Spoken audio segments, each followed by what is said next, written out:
My name is Lena Carter. I'm 29 years old. And the night my family decided to celebrate cutting me off, they did it like it was something to be proud of. Not quietly, not awkwardly, loudly. There were candles on the table. Real ones, not the cheap kind. Music playing in the background. Something soft and slow, like the kind of song people use when they're pretending everything is fine. Wine was already poured before I even sat down. At first, I thought it was just another family dinner. The kind where everyone smiles a little too much and avoids anything real. But then my stepfather stood up. Not suddenly. Not angrily. Calm. Like he had rehearsed this. He lifted his glass, looked around the table, and smiled in that way. He only smiled when he thought he was about to say something important. "That's enough," he said. The room quieted instantly. Even my brother stopped scrolling on his phone. "That's enough helping her," my stepfather continued. "It's time Lena learns how the real world actually works." And then, they laughed. Not nervously, not unsure. They laughed like this was overdue. My aunt was the first to raise her glass. She leaned forward slightly, eyes bright with that strange kind of excitement people get when they're finally allowed to say something they've been thinking for a long time.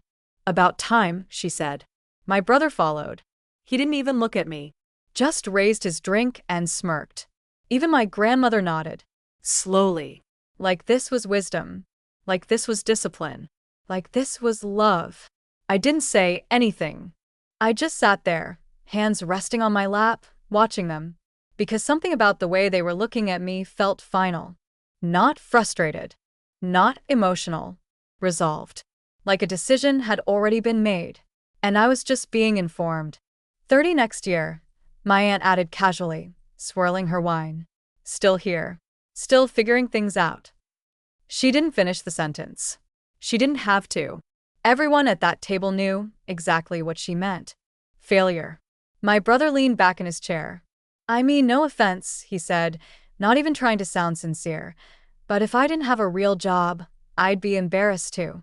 No offense. That phrase always comes right before something meant to hurt. My stepfather didn't stop him. Didn't correct him.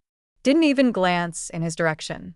He just stood there, watching me, measuring something. Like this was a test.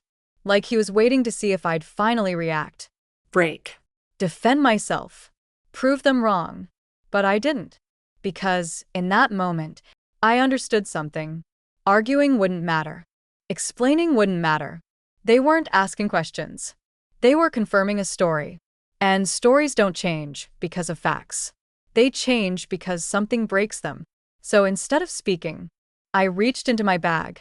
Slowly. Carefully. Took out my phone. Placed it on the table beside my glass. Screen facing down. And turned the camera on. Not obvious. Just enough. Because if there was one thing I had learned in that house, it was this. Words don't survive. Stories do. And they had spent years building one about me. Tonight, they were performing it. "Lena just needs a wake-up call," my aunt continued. "Some people don't grow unless they're forced to." My grandmother sighed softly. "In my day, we didn't let things go this far." This far. Like I had done something wrong by existing in the wrong way. My stepfather finally sat down. But not before saying one more thing. "This isn't punishment," he said. "This is help." That almost made me smile. Because nothing feels more like control than when someone calls a help. I picked up my glass. Took a sip. And let them continue. They talked about me like I wasn't there. Like I was a case study. A cautionary example. "She works online, right?" my aunt said. "But what does that even mean?" "I think she just answers emails," my brother added. They laughed again. "She's always in her room," my grandmother said. "That's not work. That's hiding." Hiding. I nodded slightly. Not in agreement. Just acknowledgement. Because correcting them would have required something they didn't have. Interest. And they weren't interested in understanding me. They were interested in confirming themselves. The conversation shifted to logistics. "When do you want her out?" my aunt asked. "End of the month," my stepfather replied immediately. "No extensions." My brother shrugged. "That's fair." Of course it was fair. in their version of reality. "Where will you go?" my grandmother asked, finally looking directly at me. Her voice was softer, but not kind. I met her eyes, held them for a second, then said something simple. "I'll figure it out." They all nodded, like that confirmed everything they believed. Of course she will. She always says that. Dinner continued. Food was passed around, plates filled. Conversations moved on, Just like that. like they hadn't just decided to remove me from their lives. Like this was normal. And that was the strangest part. Not the words, not the insults, not even the decision. The normality. The way they folded it into dinner, like it belonged there. Like I belonged there. Until I didn't. At some point, my brother stood up to grab another drink. As he passed behind me, he leaned slightly closer and said quietly, "Maybe this is what you need." Not cruel, not angry. Certain. That word again. Certainty is dangerous because it doesn't leave room for doubt. And doubt is the only thing that can stop someone from being wrong. I finished my drink, set the glass down, and pressed stop on the recording. Not because I needed more, because I already had enough. I stood up. Slowly. No one stopped me. No one asked where I was going, because in their minds, the conversation was over. They had done their part. I walked to my room, closed the door behind me, and for the first time that night, I allowed myself to feel something. Not sadness, not anger, Clarity. because now I knew exactly where I stood. Not misunderstood, not underestimated. Dismissed. And there's something freeing about that. Because once you realize someone has already decided who you are, you stop trying to convince them otherwise. You start deciding what to do next. I sat down at my desk, opened my laptop, and pulled up a folder. It didn't look like much. Just a name. Simple. Organized. But inside it was everything. 3 years of quiet fixes. Hidden support. Invisible work. Every problem I had solved. Every payment I had covered. Every situation I had prevented from becoming something worse. Things they didn't know existed. Because I never let them. Because I thought that's what family meant. Helping without keeping score. Fixing things without needing credit. Being there, even when no one noticed. But sitting at that table, listening to them laugh, hearing them call me something I knew I wasn't, I realized something. They weren't ignoring what I did. They had built a version of reality where it didn't exist. And that version Protected them. because if I was the problem, they didn't have to look at anything else. Not the business, not the chaos, not the dependence they had on something they didn't understand. So I stopped trying to be understood and started preparing to be undeniable. That night, I didn't pack. I didn't argue. I didn't cry. I organized. Because people think moments like that break you. But sometimes, they do something else. They show you exactly where the illusion ends. And once you see that, you can't unsee it. Downstairs, I could still hear them laughing. Glasses clinking. Music playing. Celebrating. They thought they had just taken control. They thought they had finally forced me to face reality. What they didn't understand was this. I had already seen reality. And they were the ones about to meet it. The next morning felt normal. Too normal. Sunlight through the kitchen window. Coffee brewing. The same quiet rhythm the house always had. Like nothing had happened. Like no one had just decided my future over dinner. My stepfather was already awake. Sitting at the table. Scrolling through his phone. He glanced at me when I walked in. Not uncomfortable. Not awkward. Satisfied. "Morning," he said casually. Like we hadn't just had that conversation. "Morning," I replied. No tension. No follow-up. No discussion. That was the thing about my family. Once they decided something, it became reality. No need to revisit it. No need to explain it.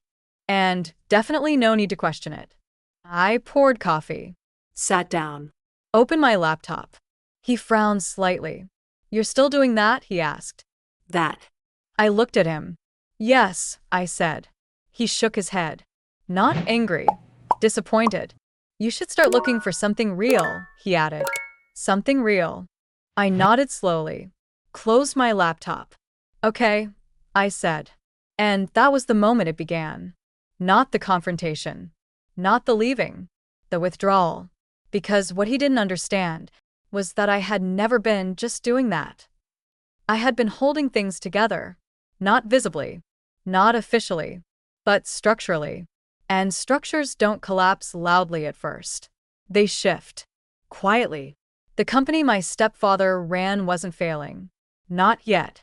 It was functioning, but barely, like a machine held together by tension instead of design. Invoices were sent but not tracked. Payments came in but not matched properly. Deadlines existed but weren't monitored. Everything depended on memory and assumption. And when systems depend on memory, they eventually fail. That's where I came in. Not as an employee, not as a manager, as something harder to define. I noticed gaps, and I filled them, quietly. For example, if a client email went unanswered too long, I saw it, replied, smoothed it over. If a document was incomplete, I fixed it before anyone noticed. If a payment was delayed, I followed up, made sure it didn't become a problem. And most importantly, if something was about to break, I caught it early. That was my role. Not visible, not acknowledged, but essential. And the moment I stopped, everything started to drift. The first sign wasn't dramatic. It was an email. A supplier asking for clarification on a delivery timeline. Normally, I would have responded within an hour. Clarified. Reassured. This time, I didn't. I saw it and let it sit. Not out of spite, out of curiosity. I wanted to see what would happen if I didn't fix it. 3 days later, that supplier paused the order. Not canceled, just paused, which delayed a project, which delayed a payment, which created a gap. Small, but noticeable. My stepfather mentioned it at dinner. Suppliers being difficult, he said. My aunt nodded. Everyone's like that lately. They blamed the supplier, not the silence, not the missing response. Because, in their version of reality, I wasn't part of the system. So my absence couldn't be the cause. That's how blind spots work. They don't feel like gaps. They feel like normal. Until they grow. The second crack came a week later. A subscription. Project tracking software. It wasn't expensive, but it was important. Schedules. Deadlines. Client notes. All stored there. The payment failed. Normally, I would have caught it, updated the card, prevented interruption. This time, I didn't. The system locked. Access restricted. My stepfather noticed immediately. What the hell is this? He said, staring at his screen. He tried logging in again. And again. It's not working, he muttered. My brother shrugged. Probably a glitch. A glitch. That word again. Everything that didn't make sense became a glitch. Because the alternative was acknowledging something deeper. Dependence. They didn't troubleshoot. They didn't check billing. They didn't even call support. They just complained. And waited. Because somewhere in their minds, things fixed themselves. They always had. Until now. The third crack wasn't technical. It was financial. A client payment didn't come through. Not because they refused. Because the invoice had errors. Wrong numbers. Wrong dates. Normally, I would have corrected it before it was sent. This time, it went out exactly as it was. And came back. With questions. Which delayed everything. My stepfather got frustrated. Why is everything suddenly a mess? He snapped. No one answered. Because no one knew. And that was the moment it shifted. Not externally. Internally. Because for the first time, there was confusion. Not blame.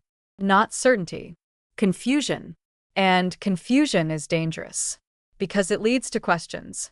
And questions lead to truth. But not immediately. First, they resist. They assume it's temporary. Bad luck. A rough week. Things will settle. That's what my aunt said. And everyone agreed, because that's easier than admitting something is wrong. Meanwhile, I continued stepping back, not dramatically, Carefully. like removing threads from fabric, one at a time, until the structure weakens. I stopped checking accounts, stopped reviewing documents, stopped fixing. And the more I stopped, the more things slipped. Not all at once, but enough. Enough to be felt, but not yet understood. That's the most powerful stage. When something is clearly wrong, but no one knows why. Because that's when people start guessing. And guesses are rarely accurate. They hired the wrong people. The market's unstable. Clients are being difficult. Every explanation, except the right one. Because the right one was invisible. And invisibility is easy to dismiss until it disappears. That night, I sat in my room again, laptop open, but not working, watching, monitoring, not their systems, Them. their reactions, their assumptions, because I wanted to understand something, how long it would take before they realized the truth, before they asked the right question, before someone said, "What was Lena actually doing?" But they didn't. Not yet. Because certainty takes time to break. And they had spent years building theirs. Downstairs, I could hear them again. Talking. Not about me. About problems. Small ones. Growing ones. And for the first time, there was something new in their voices. Not anger. Not frustration. Uncertainty. And I knew it was only the beginning. Because what they were experiencing wasn't random. It wasn't bad luck. It wasn't a rough patch. It was the system failing. The system they never saw. The system they never understood. The system that had been me. And I was done holding it together. The shift didn't happen all at once. It never does. At first, it was just noise. More conversations. More frustration. More, "this doesn't make sense." But underneath that, something else started forming. Pressure. Because small problems don't stay small. They stack. They overlap. They multiply. And when no one is managing them, they start interacting. That's when things get dangerous. By the second week, the pattern was impossible to ignore. Not for me. For them. Deadlines were missed. Not one. Multiple. Client calls went unanswered too long. Projects started slipping behind schedule. And the worst part? No one knew exactly why. They could see the symptoms, but not the cause. And when people can't identify a cause, they start looking for something to blame. At first, it was external. Clients are being difficult. Vendors are unreliable. The economy's weird right now. Safe explanations. Comfortable ones. Because they didn't require change. But then, those explanations stopped working. Because the problems kept happening. More frequently. More visibly. And now, they couldn't ignore it. I heard my stepfather pacing in the living room one afternoon. Phone pressed to his ear. Voice tight. "No, that's not what we agreed on," he said. Pause. "No, I understand that, but the delay isn't on our end." Another pause. Longer this time. Okay, I'll look into it." He hung up, and for a second, Just stood there. still, like something didn't add up. That was new, because normally, he never questioned his own version of events. He always knew what was happening. Or at least, he believed he did. Now? There was hesitation. And hesitation means doubt. That same evening, I heard him call my brother into the kitchen. "Did you follow up on that invoice?" he asked. "Yeah," my brother said. "When?" "Yesterday." Silence. Then? "They're saying they never got it." "That's not possible," my brother snapped. "It is if it wasn't sent properly," my stepfather replied. That tone. Sharp. Blame starting to shift. Not outward anymore. Inward. That's when things began to fracture. Because once blame enters a system, it doesn't stay contained. It spreads. My aunt got pulled into it next. "You said the documents were updated," my stepfather told her. They were, she insisted. Then why are we getting flagged? I don't know. And that was the problem. No one knew, because the one person who had known was no longer involved. But they still hadn't said my name. Not once. Because to them, I wasn't part of this. I was still just background. That illusion held longer than it should have.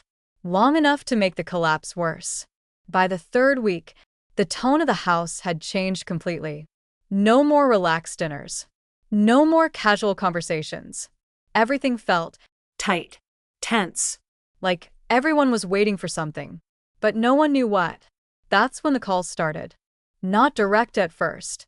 Indirect. My brother knocked on my door one afternoon. Not aggressively. Awkwardly. Hey, he said. I looked up from my laptop. Yeah. He hesitated. Then, Do you know anything about the project system? There it was. The first question. Not direct. Not honest. But close. I leaned back in my chair. What about it? I asked. It's just not working right. I nodded slowly. Have you checked the billing? I said. He frowned. no. Maybe start there. He stood there for a second, waiting. For more. For me to fix it. Like I always did. But I didn't. And that's when it hit him. Not fully. But enough. You were handling this, weren't you? He asked. I didn't answer. I just looked at him. Calm. Neutral. And in that silence, he understood something. Not everything, but enough to be uncomfortable. He left without another word. That was the first crack in their certainty. But it wasn't the biggest. The biggest came 2 days later. Late afternoon. Phone ringing. My stepfather's number. I stared at it. Let it ring. It stopped. Then started again. And again. By the third call, I answered. Yeah. There was a pause. Not long, but noticeable. Lena, he said. His voice was different. Not confident. Careful. We need to talk. Of course we did. What about? I asked. Another pause. Then, Something's off with the accounts. Something's off. That was how he framed it. Not wrong. Not broken. off. I almost smiled. What kind of off? I asked. He exhaled. Things aren't lining up. Like what? Payments. Systems. Timelines. Everything. Everything wasn't lining up. Because everything had been held together by something he never saw. And now it was gone. Have you checked everything? I asked. Yes. Are you sure? Silence. That told me everything. No. He hadn't. Because he didn't know how.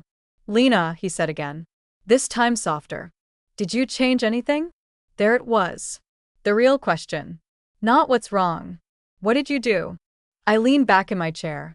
No, I said. And technically, that was true. I hadn't changed anything. I had just stopped fixing it.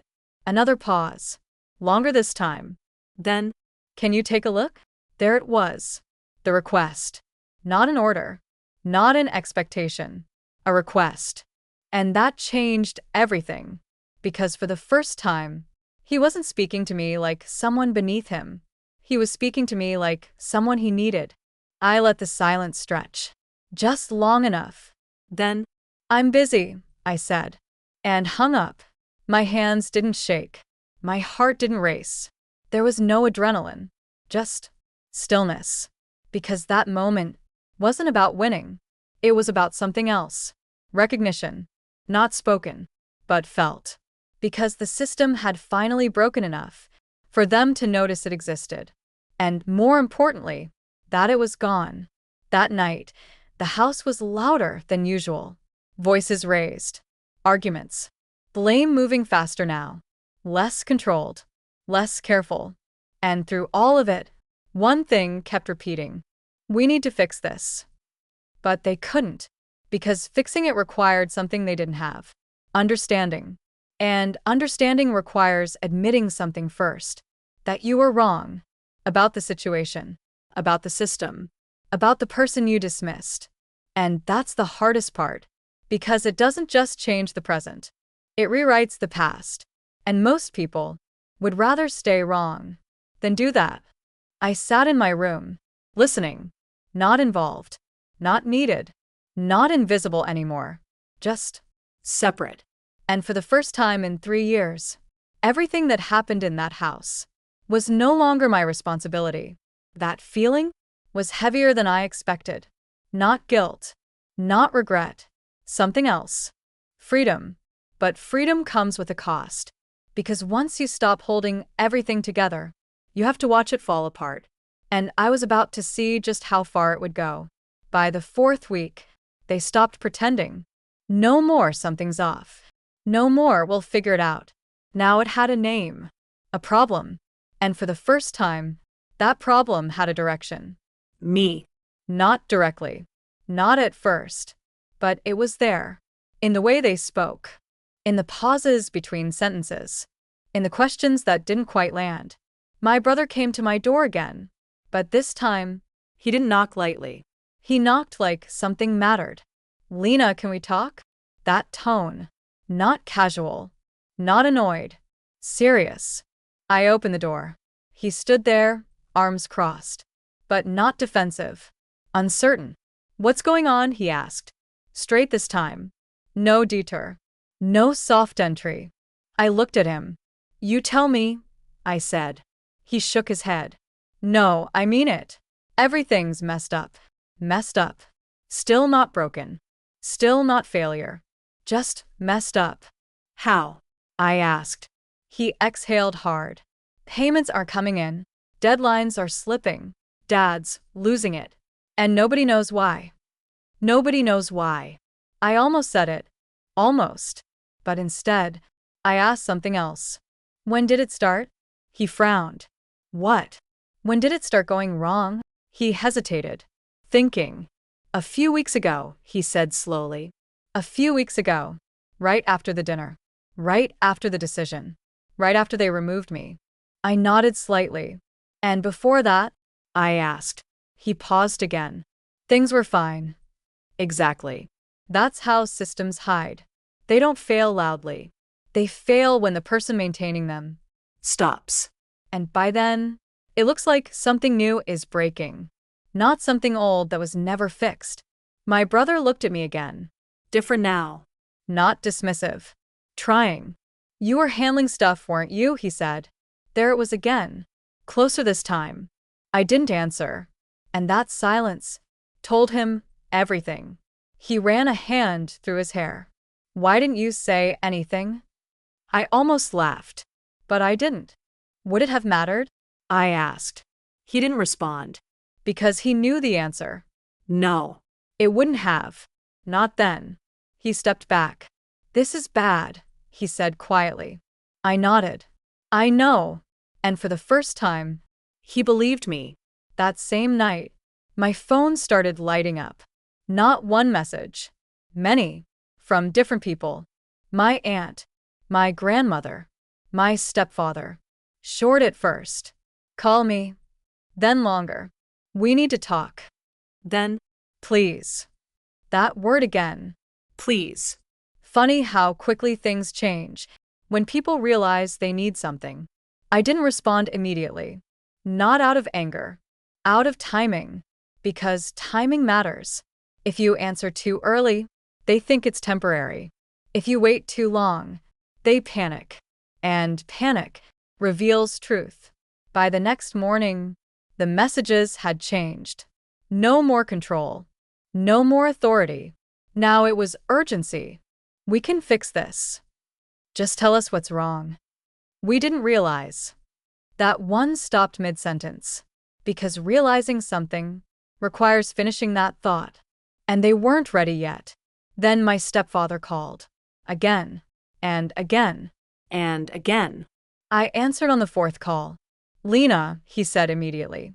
No introduction. No build-up. We need to talk. Now. Not can we. Need. That word matters. Because it means the balance has shifted. What about? I asked. He exhaled sharply. This isn't working. I stayed silent. He continued. Things are falling apart. There it was. Finally. Not off. Not weird. Falling apart. Truth. Partial. But real. And, I asked, and we need to understand what you were doing. Not help. Understand. Closer.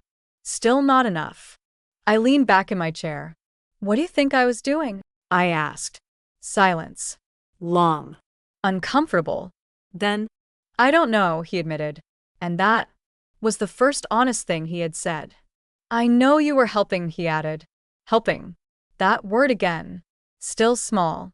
Still safe. Still not the truth. I was running your systems, I said calmly. He didn't respond immediately, because that sentence didn't fit his version of reality. You weren't, he started, then stopped, because something in his mind didn't line up anymore. And once something doesn't line up, you can't unfeel it. Can you come look at it? He asked. Not command. Request. Again. And this time, there was something else in his voice. Not authority. Not control. fear. I let the silence sit, then said something simple. No. He inhaled sharply. Lena. I'm not part of the system anymore, I said.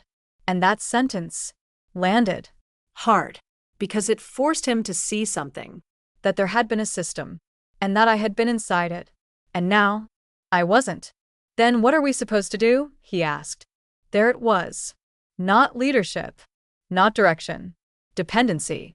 And that's when I realized something. This wasn't just about fixing things anymore. This was about control. And they had lost it. I don't know, I said. And hung up. That night, I opened my laptop again. Not to fix anything. To document. Everything. Not just for them. For me. Because clarity matters. Especially when people start rewriting reality. I built a file. Clean. Structured. Every payment I had covered. Every system I had managed. Every problem I had prevented. Not emotional. Not exaggerated. Precise. Because facts don't need volume. They need clarity. And clarity is undeniable. At the end, I added one section. Simple title. What happens when I stop? Because that's what they were living through. Not punishment. Not revenge. Consequence. I closed the laptop. Sat back. And listened. The house was louder now. Argument sharper. Voices higher. Blame moving faster. Because once a system starts collapsing, people don't look for solutions first. They look for someone to blame. And soon, that blame would land exactly where it always does. On the person who left. But this time, I was ready. Because for the first time, I had something they couldn't argue with. Proof. And more importantly, distance. And distance changes everything. They didn't wait long. 2 days after that call, my stepfather showed up. No message. No warning. Just a knock on my door. Not loud. Not aggressive. Controlled. I opened it. And for the first time, he didn't look like the man from that dinner. No certainty. No confidence. Just tension. Behind him stood my brother. Not speaking. Just watching. Like he needed to see this happen. We need to talk, my stepfather said. Not can we. Not when you have time. Need. That word again. I stepped aside. They walked in. Looked around. Not judging. Not dismissing. Noticing. Because for the first time, they were in my space. Not the house. Not their system. Mine. Sit, I said. They did. And that alone was enough to tell me everything had changed. Because men like him don't sit when they think they're in control. I didn't rush. I walked to my desk. Picked up a folder. Simple. Clean. No labels. No drama. Just complete. I placed it on the table between us. What is this? He asked. The answer, I said. He opened it. And for a moment, nothing happened. Just pages turning. Slowly. Then, his expression changed. Not all at once. Gradually. From confusion, to recognition, to something heavier. Understanding. The kind that doesn't come with relief. The kind that comes too late. My brother leaned forward, started reading over his shoulder, and I watched both of them, not emotionally, observing, because this moment wasn't about what I said. It was about what they saw. Every payment, every system, every fix, every invisible piece that had kept everything running, all laid out, Clear. impossible to ignore. This, my stepfather started, then stopped, because there was no sentence that fit, no version of reality where this didn't matter. You were doing all this? My brother asked quietly. I didn't answer. I didn't need to. The pages answered for me. My stepfather flipped faster now, looking for something. An error, an exaggeration, a way out. But there wasn't one, because I had built it carefully, not to prove I was right, to make it undeniable. He reached the last page, the section I had added. What happens when I stop? His eyes moved slower here, because this part wasn't history. It was now. This is what's happening, he said. Not a question. A realization. Yes, I replied. Silence. Heavy. Not angry. Not defensive. Just real. I didn't know, he said finally. And for a second, I believed him. Because people like him don't ignore truth. They never see it until it stops working. That's the problem, I said calmly. You never needed to know. He looked up at me, and for the first time, there was no argument behind his eyes. No justification. No story. Just absence. What do we do now? My brother asked. There it was. The question. Not how do we fix it. Not what went wrong. What do we do? Because they had finally reached the point where they understood something simple. They couldn't fix it alone. I took a breath. Slow. Steady. Now, I said, and I looked at both of them. Not with anger. Not with satisfaction. Clarity. Now you learn how the real world works. The same words returned, but different now, because now they understood what they meant. My stepfather leaned back in his chair, not defeated, But changed. like something had shifted permanently. This isn't just fixing a few things, is it? He said. No, I replied. It never was. Another silence. Then, come back, he said. Not commanding, not expecting, asking. And that moment was the hardest, not because I was tempted, because I understood exactly what he was offering. Not respect, Not change. Stability. the same system, With me back inside it. invisible again. And that I couldn't do. I'm not part of it anymore, I said. He nodded slowly, like he already knew, but needed to hear it. What happens to the business? My brother asked. I looked at him. Honest. That depends on you. Because it did. Not on me. Not anymore. On them. Their systems. Their decisions. Their ability to finally see what they had ignored. I stood up. They didn't. Because they weren't finished. Not emotionally. Not mentally. But I was. At the door, my stepfather spoke again. Quieter this time. We thought you were something else. I paused. Looked back. I know, I said. And I left. Not dramatically. Not angrily. Just Done. the call stopped after that. Not immediately, but quickly.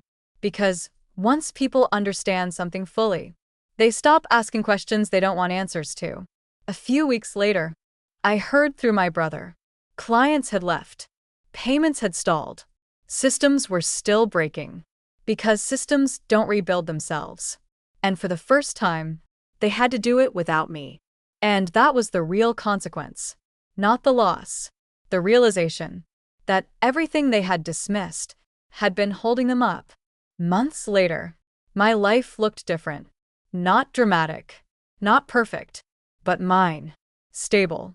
Clear. And most importantly, visible. Because I wasn't hiding anymore. I wasn't invisible. I wasn't background. I was Separate. And that separation was everything. People ask me sometimes if I regret it, If I regret not helping one more time, if I regret walking away, the answer is simple. No. Because I didn't leave when things got hard. I left when I understood something. If someone only values you when you're useful, they don't value you. They value what you provide. And the moment you stop providing it, you find out what you really were to them. I was never the problem. I was the solution. And the only reason they didn't see it was because I made it look easy. But the truth is, easy things don't hold entire systems together. People do. And once those people leave, everything else finally tells the truth.